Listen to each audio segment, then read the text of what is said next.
کیا بات رضا اس چمنستان کرم کی، زہرا ہے کلی جس میں حسین اور حسن پھول۔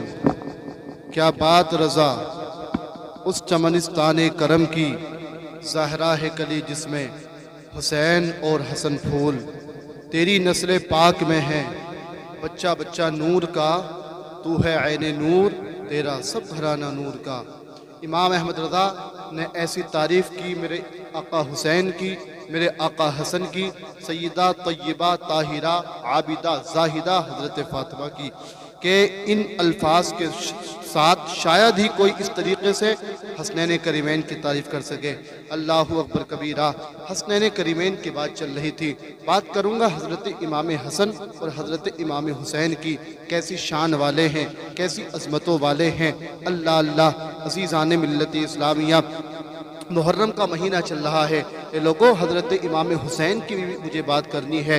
حضرت سیدنا امام علی مقام امام حسین رضی اللہ تعالی عنہ کتنی اونچی شان ہے، قسم خدا کی سنو۔ میرے مصطفیٰ صلی اللہ تعالی علیہ وسلم سجدے میں ہیں، میرے آقا نماز میں ہیں، اتنے میں چھوٹے حضرت امام حسن حسین آ جاتے ہیں۔ آنے کے بعد میں میرے آقا نے سجدے کو طول دے دیا، سجدہ لمبا کر دیا۔ مصطفیٰ نے جیسے سجدے کو لمبا کیا ہے، ذرا مجھے بتاؤ تو صحیح، آج کا وہابی کہتا ہے اگر مطلب جو ہے نماز میں نبی کا خیال آ جائے تو نماز نہیں ہوتی، اور مجھے بتاؤ جب حضرت امام حسین مصطفیٰ کی پیٹھ پر بیٹھے ہوں گے تو بتاؤ تو صحیح میرا آقا کو حضرت امام حسین کا خیال آیا ہوگا کہ نہیں آیا ہوگا؟ ارے جب ایک نبی امتی کے خیال سے ایک نبی کی نماز ہو جاتی ہے تو پھر امتی کی نماز بھی نبی کے خیال سے درست ہو جاتی ہے۔ سبحان اللہ۔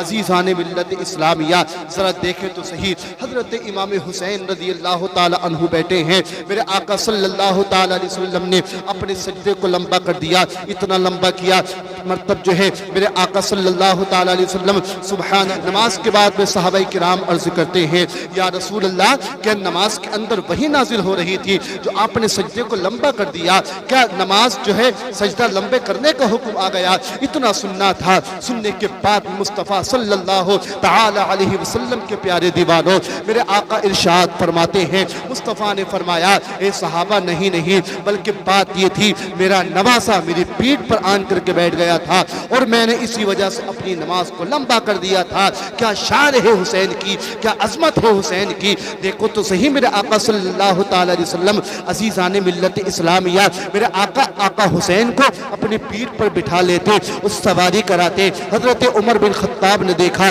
حضرت عمر نے دیکھا، دیکھنے کے بعد میں کہا آقا سواری کتنی اچھی ہے۔ اتنا سننا تھا، میرے آقا فرماتے ہیں عمر تم نے صرف سواری دیکھی ہے لیکن تم نے سوار نہیں دیکھا ہے۔ کیا شان ہے میرے حسین کی۔ اللہ اکبر کبیرہ۔ میرے آقا حسن نے، میرے آقا حسین نے ایک تختی کو لکھا، لکھنے کے بعد میں قسم رب کعبہ کی، میرے آقا صلی اللہ تعالی علیہ وسلم کے پیارے دیوانوں، لکھنے کے بعد میں مولا علی کی بارگاہ میں پہنچ گئے۔ پہنچنے کے بعد میں عرض کرتے ہیں اے ہمارے بابا جان، ہماری تختی کا فیصلہ فرما دیجئے، ہماری تختی کا فیصلہ کر دیجئے۔ اتنا سننا تھا۔ سننے کے بعد میں میرے آقا علی نے فرمایا اے میرے شہزادوں نہیں بلکہ آپ جائیں اپنی ماں فاطمہ کے پاس چلے جائیں۔ اللہ اکبر کبیرہ۔ کیونکہ آپ ہی چاہتے تھے اگر میں حسن کی تختی اچھی بتاتا ہوں تو حسین کا دل ٹوٹ جائے گا، اور حسین کی تختی اچھی بتاتا ہوں تو حسن کا دل ٹوٹ جائے گا۔ علی کسی کا دل توڑنا نہیں چاہتا ہے۔ عزیزان ملت اسلامیہ، ذرا توجہ کریں، حضرت فاطمہ الزہرا رضی اللہ تعالی عنہا کی بارگاہ میں دونوں شہزادے دوڑے جاتے ہیں، بھاگے جاتے ہیں اور کہتے ہیں ماں فاطمہ ہم نے تختیاں لکھی ہیں، ہماری تختیوں کا فیصلہ فرما دیجئے۔ اتنا سننا تھا صاحبوں۔ اتنا سننے کے بعد میں مصطفیٰ صلی اللہ تعالی علیہ وسلم کی لاڈلی بیٹی حضرت فاطمہ الزہرا رضی اللہ تعالی عنہا نے فیصلہ نہیں فرمایا بلکہ کہا بیٹا حسنین کریمین جاؤ اپنے نانا کی بارگاہ میں چلے جاؤ، میں اس کا فیصلہ نہیں کروں گی۔ حضرت فاطمہ نے بھی مصطفیٰ کی بارگاہ میں بھیج دیا۔ میرے آقا کی بارگاہ میں دونوں شہزادے پہنچ گئے۔ پہنچنے کے بعد میں قسم خدا کی دیکھو تو صحیح کتنی محبت کرتے ہیں میرے مصطفیٰ، اور صرف مصطفیٰ محبت نہیں کرتے بلکہ مصطفیٰ کا جو خدا ہے وہ بھی محبت کرتا ہے، ہمارا رب ہے وہ بھی محبت کرتا ہے۔ اللہ اکبر کبیرہ۔ میرے آقا صلی اللہ تعالی علیہ وسلم نے ارشاد فرمایا اے بیٹے حسنین کریمین ہم تمہارا فیصلہ نہیں کریں گے بلکہ تمہارا فیصلہ پروردگار عالم فرمائے گا۔ اللہ اکبر کبیرہ۔ اتنے میں جبریل آ گئے، آنے کے بعد میں ایک سیب لے کر کے آئے تھے، مصطفیٰ کی بارگاہ میں عرض کرتے ہیں یا رسول اللہ، اے پیغمبر اسلام، اللہ تبارک و تعالی نے مجھ کو بھیجا ہے اور فرمایا ہے کہ جبریل جاؤ میرے محبوب کی بارگاہ میں چلے جاؤ، میرے محبوب کے دربار میں چلے جاؤ، ان کو جا کر کے یہ بتا دو، ان سے جا کر کے یہ کہہ دو کہ یہ سیب جو ہے یہ سیب اچھال دو زمین میں، جنت سے سیب لے کر کے چلے جاؤ، اس کو آسمان کی طرف تو اچھال دو، اللہ اکبر، جس کی تختی پر یہ سیب گر جائے گا اللہ اکبر اسی کی تختی اچھی ہوگی۔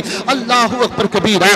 عزیزان ملت اسلامیہ، حضرت جبریل نے جیسے اس سیب کو اچھالا ہے، اچھالنے کے بعد میں دونوں شہزادوں کی مطلب جو تختیاں تھی زمین پر رکھ دی، رکھنے کے بعد میں اللہ رکھنے کے بعد میں آسمان کی طرف کو سیب اچھلا ہے۔ رب کی قدرت دیکھو، رب کی مرضی دیکھو، اللہ پر رب کا نظام دیکھو، وہ سیب اوپر سے آتے آتے دو ٹکڑے ہو جاتا ہے، ایک سیب کا ٹکڑا حسن کی تختی پہ گرتا ہے، ایک سیب کا ٹکڑا حسین کی تختی پہ گرتا ہے۔ رب تبارک و تعالی بھی حسن یا حسین کا دل توڑنا نہیں چاہتا بلکہ دونوں کا دل جوڑنا چاہتا ہے، دونوں سے محبت کرتا ہے۔ کیا بات رضا اس چمنستان کرم کی، زہرا کلی جس میں حسین و حسن پھول۔